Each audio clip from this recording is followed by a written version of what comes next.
अस्सलाम वालेकुम, मेरा नाम डॉक्टर उमर है और आज मैं आपको स्टोरी सुनाने वाला हूँ कि एक ऑरेंज और लीमू कैसे किसी जो है वो एक कंट्री को इतना बड़ा बना सकता है जितना कि ब्रिटिशर्स बन चुके थे।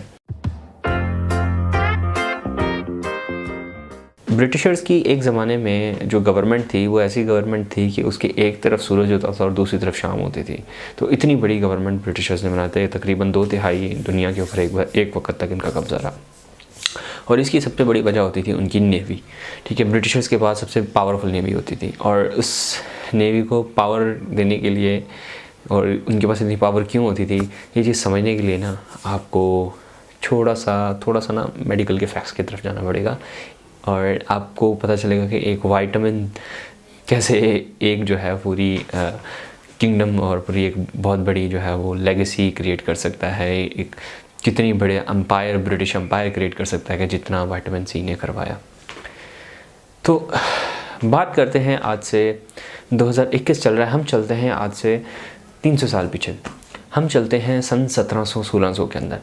उस वक्त तक विटामिन की डिस्कवरी नहीं हुई थी। ठीक है, तो अब प्रॉब्लम ये आती थी कि अगर आपको अपना मुल्क छोड़ के किसी और मुल्क तक जाना होता था तो आपको क्या ये इस्तेमाल करना पड़ता था, आपको बहरी जहाज़ यानी कि समुंदर के तहत जाना पड़ता था।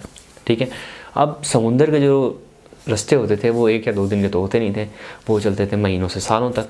ठीक है, अब यूरोप से बड़े बड़े जो है ना वो मुल्क जो है वो अपने एक्सप्लोरेशन भेजते थे, यानी कि लोगों को भेजते थे कि दरियाफ्त करो बाहर की दुनिया कैसी होती है। इसी तरह अमेरिका दरियाफ्त हुआ, इंडिया पहुंची, ऑस्ट्रेलिया डिस्कवर हुआ, न्यूजीलैंड डिस्कवर हुआ, इस तरह की डिस्कवरीज, स्पेन वगैरह, मतलब डिफरेंट चीज़ें जो है ना अल्टीमेटली डिस्कवरी चल रही थी।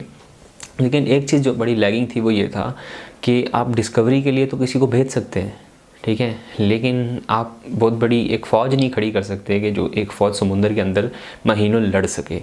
क्यों? क्योंकि उस ज़माने में एक ऐसी बीमारी पाई जाती थी जिसे आज हम स्कर्वी कहते हैं। ठीक है, स्कर्वी अब तो हमें बहुत अच्छे से पता है कि विटामिन सी की कमी की वजह से होती है, लेकिन उस वक्त तक तो विटामिन ही डिस्कवर नहीं हुए थे, तो किसी को क्या पता कि विटामिन सी क्या चीज़ होती है। तो उस वक्त ये समझा जाता था कि जो ये बीमारी है, ये बुरे अमाल, बुरी हवा, अपने किरदार, भूत, जो चीज़ आप सोच सकते हैं ना, वो उस वक्त इस बीमारी के बारे में सुना जाता था।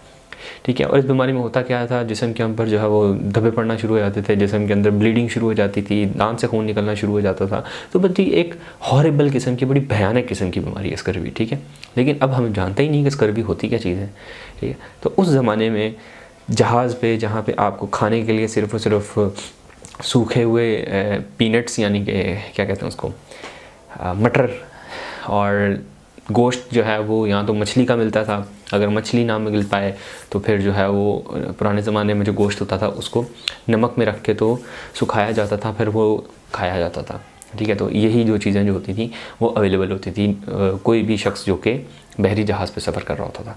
अब ये ट्रैवलिंग के लिए तो ये चीज़ें इनफ थी। तो होता क्या था कि विटामिन सी कुछ 1 से 2 महीनों के बाद हमारे जिस्म के अंदर उसकी कमी होना शुरू हो जाती थी। ठीक है, और विटामिन सी जो बेसिक चीज़ें खाने की अवेलेबल होती थी शिप के ऊपर, उसमें मौजूद नहीं होता था।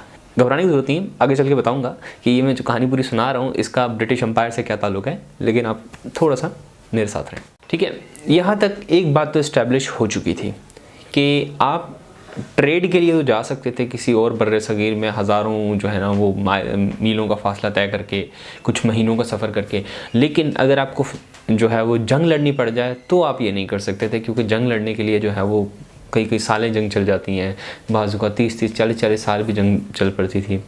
तो इतना लंबा जो है ना वो समुंदर में नहीं रह सकते। कुछ भी हो जाए, नेवी के जो भी लोग होते थे वो कुछ महीनों तक तो समुंदर पे रह लेते थे, लेकिन उसके बाद क्या होता था, उन्हें स्कर्वी शुरू हो जाती थी, उनको ये बीमारी शुरू हो जाती थी। सही है, यहाँ तक ये पॉइंट इस्टेब्लिश हो गया कि आपको भी बात समझ में आ गई कि कुछ महीनों तक तो इंसान समुद्र में उस वक्त रह सकता था, लेकिन लंबे अरसे के लिए जंग लड़ने के लिए इंसान इतना पावरफुल या इतना प्रिपेयर नहीं था कि वो रह सके, क्योंकि उनकी एक चीज़ उनकी डाइट में मिसिंग होती थी, वो था विटामिन सी। और ये विटामिन सी उस वक्त तक डिस्कवर भी नहीं हुआ था। ठीक है, विटामिन सी की डिस्कवरी आती है 1747 के अंदर। एक डॉक्टर लिंड हैं, ठीक है, जो कि एक जहाज़ के ऊपर हैं और जहाज़ के डॉक्टर हैं। उनके जहाज़ के ऊपर 12 लोगों को स्कर्वी हो जाता है, ठीक है। अब उस वक़्त के लिहाज से जो डॉक्टर थे उनका जो ट्रीटमेंट चलता था उसमें स्पेशली जो है वो भूत भगाने वाले डांस से लेके तो इवन सल्फ्यूरिक एसिड तक पिलाया जाता था, मतलब हर चीज़ ट्राई की जाती थी लेकिन स्कर्वी नहीं बचता था। डॉक्टर लिंड पहले ऐसे डॉक्टर थे आज तक की मेडिकल की हिस्ट्री में जिन्होंने पहला कंट्रोल ट्रायल रन किया। इसका मकसद क्या होता है मैं बताता हूँ।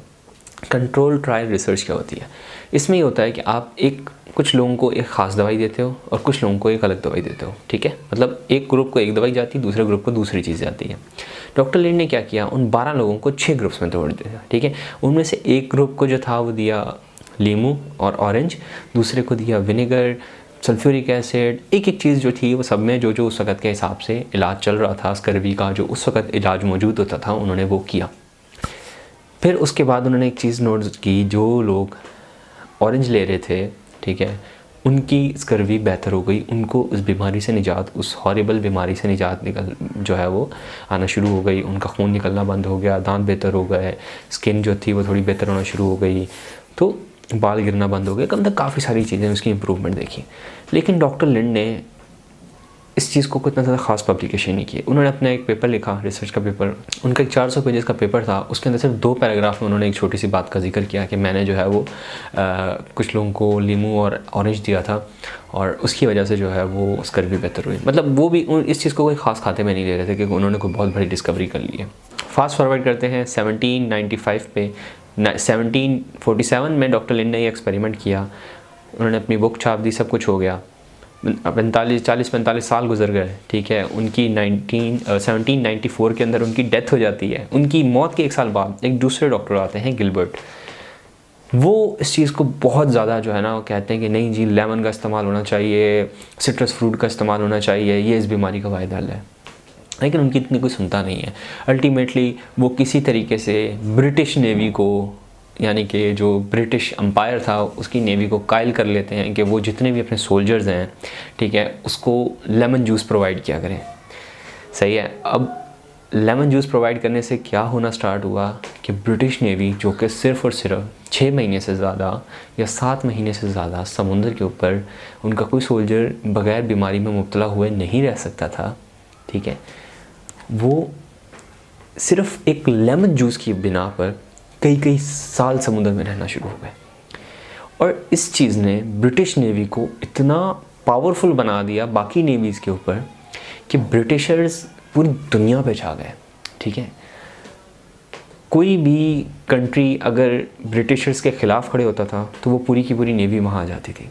और बाकी कंट्रीज़ जो थे उनके साथ यही प्रॉब्लम रहती थी कि वो लंबी जंग ही नहीं लड़ सकते थे पानी की, क्योंकि 6 से 7 महीने के बाद उनके सोल्जर्स बीमार पड़ना शुरू हो जाते थे। लेकिन on the other hand Britishers सिर्फ एक लेमन जूस की बिना पर कई साल पानी में रह लेते थे। It was a huge success. क्या आपकी सोच होगी। 1600 में जो है ब्रिटिश ईस्ट इंडिया कंपनी, ठीक है, जो कि पहली बार 1600 साल, मतलब आज 21वीं सदी चल रही है, वो 16वीं सदी में आए, ठीक है। उन्होंने सिर्फ ट्रेड रूट कायम किया, उन्होंने कोई फोर्सफुली आके तो जो है वो कब्ज़ा नहीं किया। क्यों? उनके पास पावर, उनको पता है अगर कोई ज़्यादा इंडियंस खड़े हो गए ब्रिटिशर्स के ख़िलाफ़ तो हम कुछ कर ही नहीं सकते, हमारी नेवी यहाँ तक पहुँच नहीं सकती। लेकिन जब 1795 की इस डिस्कवरी के बाद 1800 में ब्रिटिश बहुत बड़ी पावर बन गया, क्योंकि उसके पास नेवी थी, जब दिल चाहता था पहुँचा सकता था। तो उसके बाद फिर ब्रिटिशर्स ने अपने जो है वो पर फैलाए, पूरे बर्रे सगीर पर जो है वो हुकूमत की। पहले जो सिर्फ तिजारत के लिए आए थे वो पूरे इंडिया में छा गए। तो देख रहे हैं एक छोटा सा लीमू कैसे एम्पायर को पावरफुल बना सकता है। मैंने अपनी ट्राई की है पूरी कि इस स्टोरी को थोड़ा सा इंटरेस्टिंग वे में समझाऊँ, बट आई नो मैं इतना अच्छा स्टोरी टेलर नहीं हूँ, लेकिन आई होप कि मुझे मेरा पॉइंट आप लोगों को समझ में आ गया होगा। तो that's all, this is doctor Umar signing off. अल्लाह हाफ़िज़।